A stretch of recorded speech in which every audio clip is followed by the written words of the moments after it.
Polymorphic ventricular tachycardia and Torsades de pointes. Identify the origins of polymorphic ventricular tachycardia and Torsades de pointes in the cardiac conduction system. Recognize polymorphic VTAC and Torsades de pointes on the ECG monitor or rhythm strip. Define the causes of Torsades de pointes. Explain how the QT interval is related to the underlying heart rate, and explain the role of the QT interval plays and differentiating polymorphic ventricular tachycardia from Torsades de pointes. So polymorphic ventricular tachycardia. Many clinicians use the terms polymorphic VTAC and Torsades de pointes interchangeably in the daily practice. In reality, these are two separate and distinct clinical syndromes presenting with an almost identical ECG presentation. There's only one morphologic criterion that separates these two rhythms, and that's going to be the QT interval. It is ectopic ventricular origin, and it's irregularly irregular. The rate's between 100 and 300, and it's a constantly changing morphology. Polymorphic VTAC is classically defined as a rhythm of ectopic ventricular origin that's characterized by an irregular cadence and a constantly changing morphologic picture, amplitude, and polarity of the complexes. The complexes are wide and light-specific components. This is due to very rapid rates which tend to blur the distinction between the QRS waves, the ST segments, and the T waves.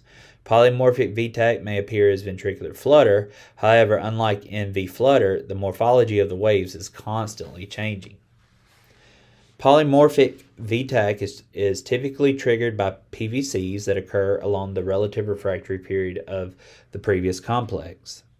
The QT interval is normal in polymorphic VTAC, but it's going to be wider in Torsades.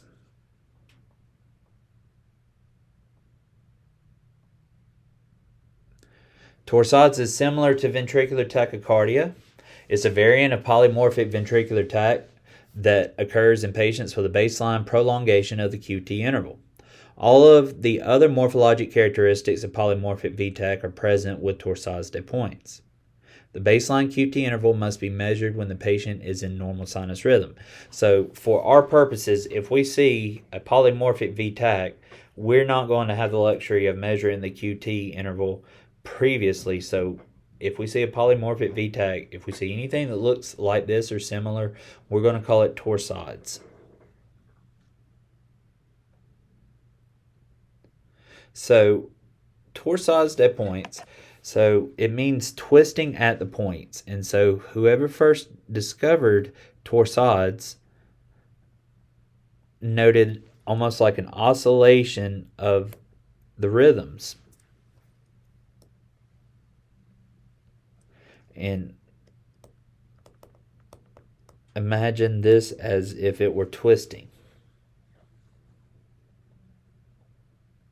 Finding and treating the underlying cause of Torsades is essential.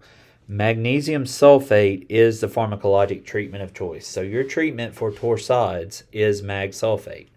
And the key to recognizing Torsades is the variation of QRS morphology or shape. The patient has prolonged QT interval before the development of the ventricular tachycardia. So if you notice here, you've got a very long QT interval, and so that prolongs the refractory period, which leads to the Torsades. So with a prolonged QT, this is a rate-related value. The QTC, so the C stands for corrected for the rate. Prolonged if over 0.419 seconds is markedly prolonged if it's over 0.440 seconds. If the patient's not tachycardic, the QT interval should not be more than half of the R to R interval.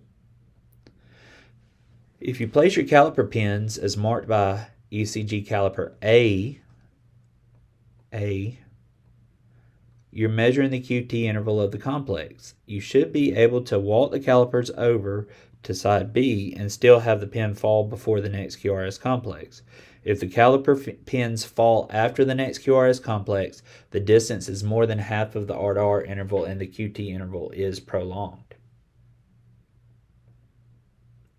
Torsades de pointes is usually triggered by a PVC that occurs during the relative refractory period. This is called an R on T phenomenon. So we've mentioned the R on T before. The chances of having an R on T phenomenon are greater because a prolonged QT interval prolongs the vulnerable period. There's also a strong association between ventricular bigeminy in a patient with a prolonged QT interval and the development of torsades.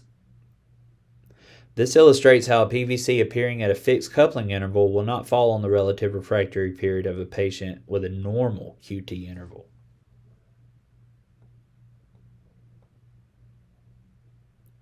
So if you can imagine a party streamer with different color on each side and an episode of uninterrupted VTAC imprinted on it. If we were to take the streamer and twist it along a horizontal axis, we would create a spiral appearance with the two colors showing at regular intervals. In addition, the tracing would be upright in some sections and inverted in the others, depending on the length of the spiral. Imagine the main electrical axis of the heart, the blue and pink vector, sitting on top of a big game wheel on the surface of the heart.